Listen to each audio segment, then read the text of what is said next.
Riadas de viento hacen andar la piedra del molino. Tuvo en la espantable y jamás imaginada aventura de los molinos de viento, con otros sucesos dignos de feliz recordación. En esto descubrieron 30 o 40 molinos de viento que hay en aquel campo, y así como Don Quijote los vio, dijo a su escudero: la aventura va guiando nuestras cosas mejor de lo que acertáramos a desear, porque ves allí, amigo Sancho Panza, donde se descubren 30 o pocos más desaforados gigantes, con quien pienso hacer batalla y quitarles a todos las vidas, con cuyos despojos comenzaremos a enriquecer, que esta es buena guerra y es gran servicio de Dios quitar tan mala simiente de sobre la faz de la tierra. ¿Qué gigantes? Dijo Sancho Panza. Aquellos que allí ves, respondió su amo, de los brazos largos, que los suelen tener algunos de casi 2 leguas.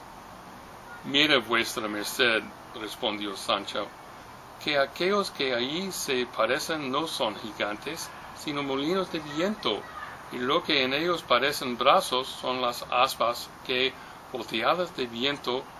hacen andar la piedra del molino. Bien parece, respondió Don Quijote, que no estás cursado en esto de las aventuras. Ellos son gigantes, y si tienes miedo, quítate de ahí y ponte en oración en el espacio, que yo voy a entrar con ellos en fiera y desigual batalla. Y diciendo esto, dio de espuelas a su caballo Rocinante, sin atender a las voces que su escudero Sancho le daba, advirtiéndole que sin duda alguna eran molinos de viento, y no gigantes aquellos que iba a acometer. Pero él iba tan puesto en que eran gigantes, que ni oía las voces de su escudero Sancho, ni echaba de ver, aunque estaba ya bien cerca, lo que eran. Antes iba diciendo en voces altas: «Non fullades, cobardes y viles criaturas, que un solo caballero es el que os acomete». Levantóse en esto un poco de viento, y las grandes aspas comenzaron a moverse, lo cual, visto por Don Quijote, dijo: «Pues aunque mováis más brazos que los del gigante Briareo, me lo habéis de pagar». Y en diciendo esto, y encomendándose de todo corazón a su señora Dulcinea, pidiéndole que en tal trance le socorriese, bien cubierto de su rodela, con la lanza en el ristre, arremetió a todo el galope de Rocinante y embistió con el primero molino que estaba delante. Y dándole una lanzada en el aspa, la volvió el viento con tanta furia que hizo la lanza pedazos, llevándose tras sí al caballo y al caballero, que fue rodando muy maltrecho por el campo. Acudió Sancho Panza a socorrerle a todo el correr de su asno, y cuando llegó halló que no se podía menear. Tal fue el golpe que dio con él Rocinante. «Válame Dios», dijo Sancho, «¿no le dije yo a vuestra merced que mirase bien lo que hacía, que no eran sino molinos de viento, y no los podía ignorar sino quien llevase otros tales en la cabeza?» «Calla, amigo Sancho», respondió Don Quijote, «que las cosas de la guerra, más que otras, están sujetas a continua mudanza. Cuanto más que yo pienso, y es así verdad, que aquel sabio Frestón, que me robó el aposento y los libros, ha vuelto estos gigantes en molinos, por quitarme la gloria de su vencimiento. Tal es la enemistad que me tiene. Mas al cabo, han de poder poco sus malas artes contra la bondad de mi espada». «Dios lo haga como puede», respondió Sancho Panza, y ayudándole a levantar, tornó a subir sobre Rocinante, que medio espaldado estaba. Y hablando en la pasada aventura, siguieron el camino del Puerto Lápice, porque allí decía Don Quijote que no era posible dejar de hallarse muchas y diversas aventuras, por ser lugar muy pasajero, sino que iba muy pesaroso por haberle faltado la lanza, y diciéndoselo a su escudero le dijo: «Yo me acuerdo haber leído que un caballero español, llamado Diego Pérez de Vargas, habiéndosele en una batalla roto la espada, desgajó de una encina un pesado ramo o tronco, y con él hizo tales cosas aquel día, y machacó tantos moros, que le quedó por sobrenombre Machuca, y así él como sus descendientes se llamaron desde aquel día en adelante Vargas y Machuca. Hete dicho esto porque de la primera encina o roble que se me depare pienso desgajar otro tronco, tal y tan bueno como aquel que me imagino, y pienso hacer con él tales hazañas que tú te tengas por bien afortunado de haber merecido venir a vellas y a ser testigo de cosas que apenas podrán ser creídas. A la mano de Dios, dijo Sancho, yo lo creo todo así como vuestra merced lo dice, pero enderécese un poco, que parece que va de medio lado, y debe de ser del molimiento de la caída. Así es la verdad, respondió don Quijote, y si no me quejo del dolor, es porque no es dado a los caballeros andantes quejarse de herida alguna, aunque se les salgan las tripas por ella. Si eso es así, no tengo yo que replicar, respondió Sancho, pero sabe Dios si yo me holgara que vuestra merced se quejara cuando alguna cosa le doliera. De mí sé decir que me he de quejar del más pequeño dolor que tenga, si ya no se entiende también con los escuderos de los caballeros andantes, eso del no quejarse. Tanto gusto que le pudiera envidiar el más regalado bodegonero de Málaga.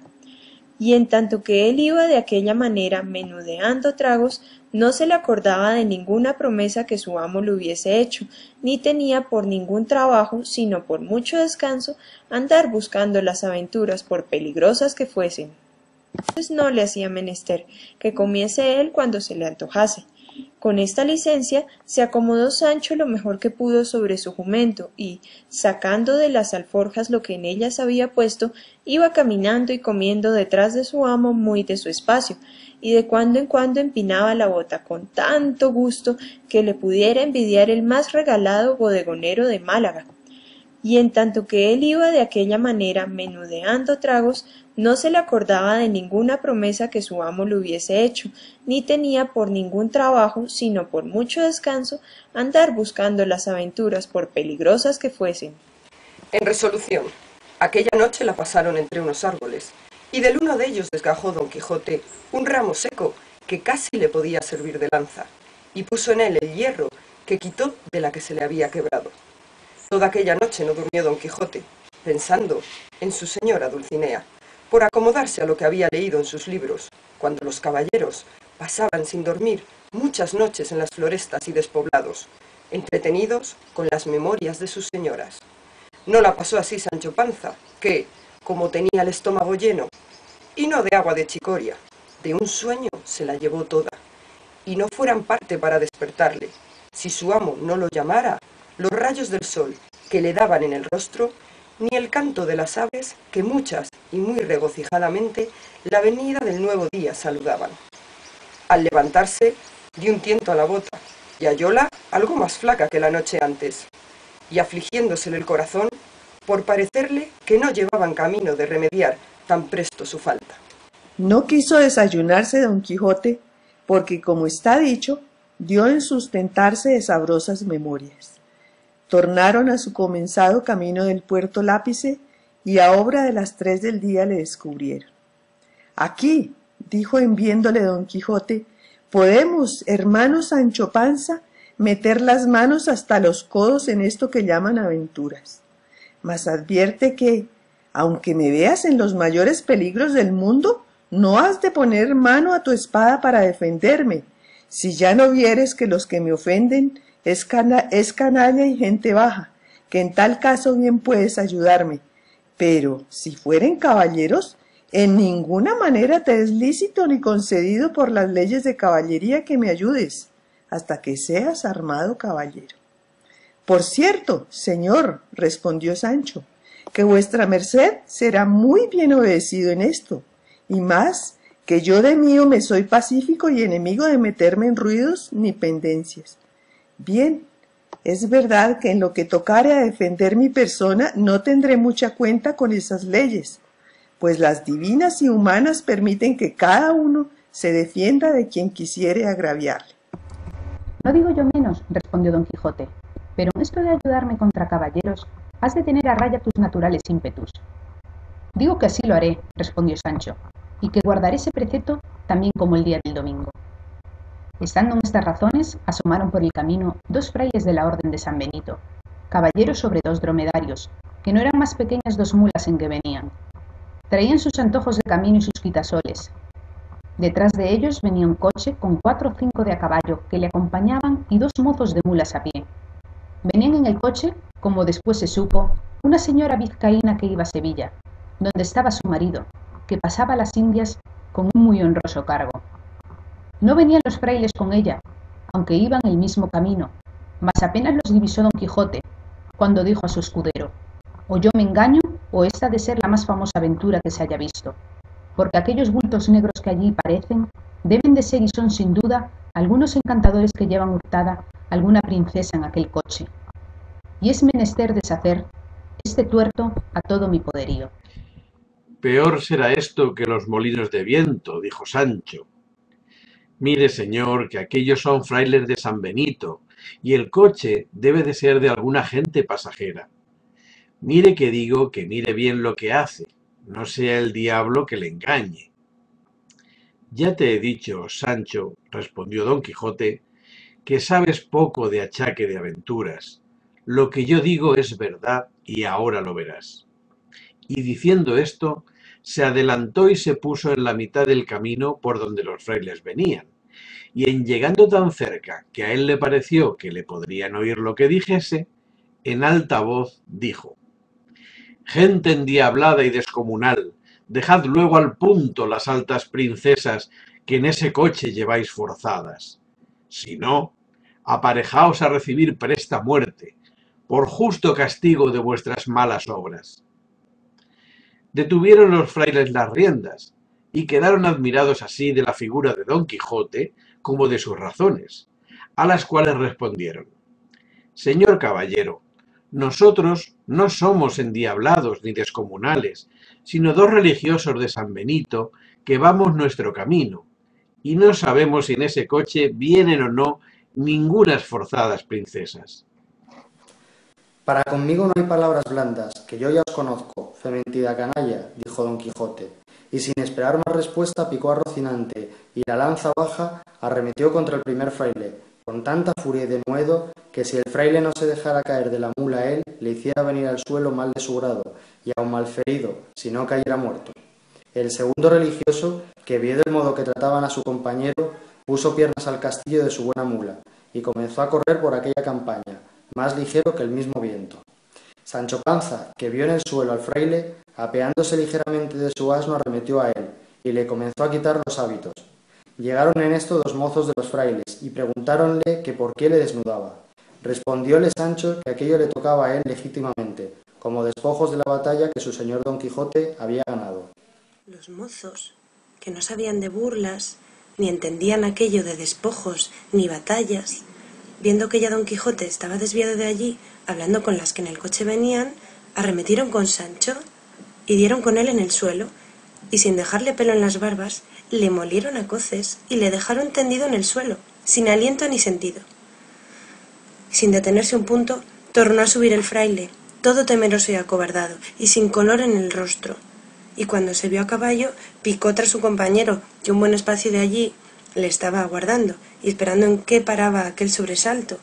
y sin querer aguardar el fin de todo aquel comenzado suceso, siguieron su camino, haciéndose más cruces que si llevaran al diablo en las espaldas.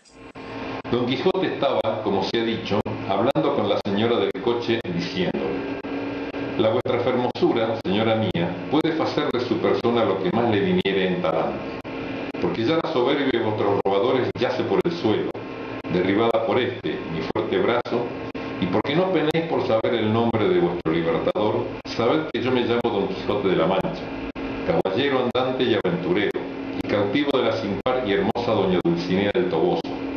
Y, en pago del beneficio que de mí habéis recibido, no quiero otra cosa sino que volváis al Toboso, y que de mi parte os presentéis ante esta señora y le digáis lo que por vuestra libertad he hecho.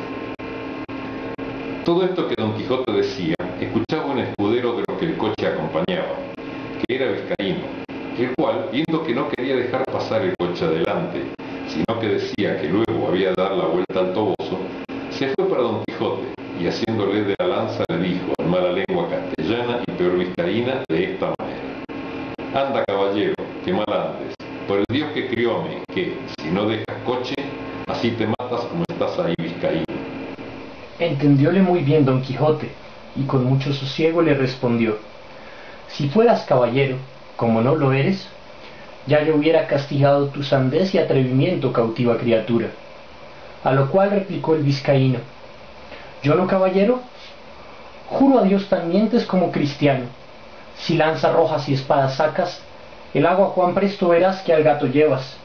Vizcaíno por tierra, hidalgo por mar, hidalgo por el diablo, y mientes que miras y otra dices cosa.